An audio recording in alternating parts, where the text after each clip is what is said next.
ஒரு காலத்துல ஒரு ஊர்ல திலீபன் அப்படிங்கிற ஒரு பையன் இருந்தான். அவன் அம்மா அப்பாக்கு ஒரே பையன். அவன் பரம ஏழை. அப்பா கூலி வேலை செஞ்சு குடும்பத்தை காப்பாத்தினாரு. திலீப்புக்கு 17 வயது இருக்கும்போது ஒரு விபத்துல அம்மா அப்பா இறந்துட்டாங்க. அம்மா அப்பா போனதுக்கு அப்புறம் திலீபனுக்கு அந்த ஊர்ல இருக்கவே பிடிக்கல. எவ்ளோ கஷ்டப்பட்டு வேலை செஞ்சாலும் அதுல கிடைக்கிற பணத்துல அன்னைக்கு சாப்பிடுறதே சிரமமா இருந்துச்சு. அங்க தூரத்துல இருந்த ஒரு ஊர்ல நல்ல வேலை செய்யறவங்களுக்கு நிறைய பணம் கிடைக்கும்னு அவன் கேள்விப்பட்டான். அதுல தைரியத்தை வரவழைச்சுக்கிட்டு பிறந்த ஊரை விட்டு திலீபன் அங்க போனான். அந்த ஊர்ல திலீபன் ஒரு பெரிய வியாபாரி கிட்ட வேலைக்கு சேர்ந்தான். அந்த வியாபாரிக்கு நகரத்துல நிறைய கடைகள் இருக்கு. திலீபனோட வேலை என்னன்னா, தினமும் ஒரு இடத்துல இருந்து இன்னொரு இடத்துக்கு அவசர சரக்குகளை கொண்டு போய் சேர்க்கணும்.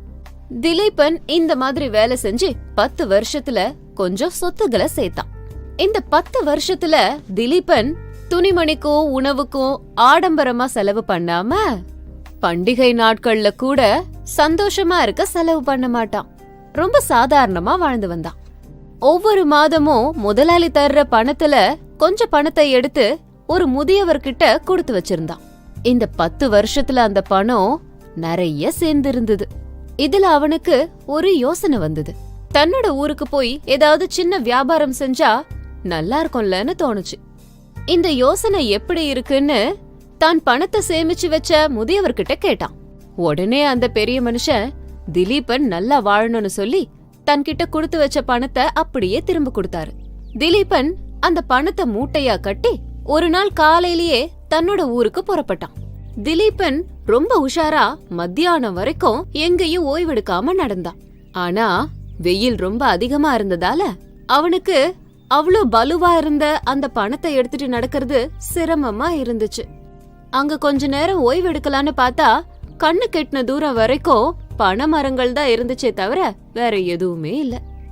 திலீபன் அந்த பனைமரத்தோட நிழல்ல நின்னுக்கிட்டு தான் கொண்டு வந்த தண்ணிய குடிச்சான். அதே சமயத்துல அவன் நடந்து வந்த வழியிலேயே ஒரு குதிரைக்காரர் குதிரை மேல வந்தாரு. அவன் பார்த்த உடனேயே திலீபன் அவரை கூப்பிட்டு, ஐயா, நீங்க எது வரைக்கும் போறீங்க அப்படின்னு கேட்டான். அவரும் குதிரையை நிறுத்தி, அதோ அந்த ஊர் வழியாதான் நகரத்தை நோக்கி போயிட்டு இருக்கேன். அந்த நகரத்துலதான் நானும் வேலை செஞ்சுக்கிட்டு இருக்கேன் அப்படின்னு சொன்னாரு. அந்த பதிலை கேட்டு சந்தோஷப்பட்ட திலீபன், என்ன அதிர்ஷ்டம், அந்த ஊர்ல இருக்கிற பெரியம்மா என்னோட உறவுக்காரங்க. என் தோல்ல இருக்கிற இந்த பைய அவங்க கிட்ட கொண்டு போய் கொடுத்துடுறீங்களா? நான் இருட்டுறதுக்குள்ள அந்த ஊருக்கு போய் அவங்க கிட்ட இருந்து இந்த மூட்டைய வாங்கிக்கிறேன். இது தூக்கிட்டு நடக்கிறது கஷ்டமா இருக்கு அப்படின்னு சொன்னான். அந்த குதிரைக்காரர் அதை கேட்டு சிரிச்சுக்கிட்டே, உன் மூட்டைய தூக்குறது உனக்கே கஷ்டமா இருக்குன்னா என் குதிரைக்கு அது எவ்வளவு கஷ்டமா இருக்கும், என்ன மன்னிச்சிடு நண்பா அப்படின்னு சொல்லி அங்கிருந்து புறப்பட்டு போயிட்டாரு. ஆனா கொஞ்ச தூரம் போனதுக்கு அப்புறம் அந்த குதிரைக்காரருக்கு ஒரு யோசனை வந்தது. அந்த மூட்டைய கொண்டு வராதது தப்புன்னு தோணுச்சு. என்னவோ அந்த மூட்டையில பணம் ஏதாச்சும் இருந்திருந்ததுன்னா அதை எடுத்துக்கிட்டு அந்த ஊர்ல நிக்காம நேரா அந்த மூட்டையை எடுத்துட்டு நகரத்துக்கு போயிருக்கலாம். இப்படி யோசிச்ச உடனேயே குதிரைய திருப்பி திலீபன் கிட்ட திரும்ப போனான். அதே நேரத்துல திலீபன் கூட யோசிச்சுட்டே வந்தான், நான் எவ்வளவு பெரிய தவற பண்ண பாத்துட்டேன். ஏன்னா இவ்ளோ நாள் கஷ்டப்பட்டு சம்பாரிச்ச பணத்தை முன்ன பின்ன தெரியாதவங்களுக்கு கொடுக்கணும்னு எப்படி நினைச்சு பாத்திருப்பேன். ஒருவேளை அவரு பேராசையால பணத்தை தூக்கிட்டு ஓடிட்டா நான் என்ன பண்ணிருப்பேன்? 10 வருஷமா இரவு பகலா மழை வெயில்னு பாக்காம பாடுபட்டு சேர்த்து வச்ச அந்த பணத்தை என்னால சுமந்துட்டு போக முடியாதா என்ன? திலீபன் இப்படி யோசிச்சுக்கிட்டு இருக்கும்போதே குதிரைக்காரர் திலீபன் கிட்ட வந்து, நண்பா, நீ கேட்ட உதவிய இன்னொரு வாட்டி யோசிச்சு பார்த்தேன். எனக்கு உனக்கு உதவி செய்யறதுதான் நல்லதுன்னு தோணுச்சு. அதான் வந்த, அந்த மூட்டைய கொடு அப்படின்னு சொன்னாரு. திலீபன் அதுக்கு, இல்ல பரவாயில்ல, நானும் திரும்பவும் யோசிச்சு பார்த்தேன். என் மூட்டைய நான் தூக்கிட்டு போறதுதான் நல்லதுன்னு தோணுச்சு. நானே தூக்கிக்கிட்டு போறேன் அப்படின்னு குதிரைக்காரருக்கு பதில் சொன்னான்.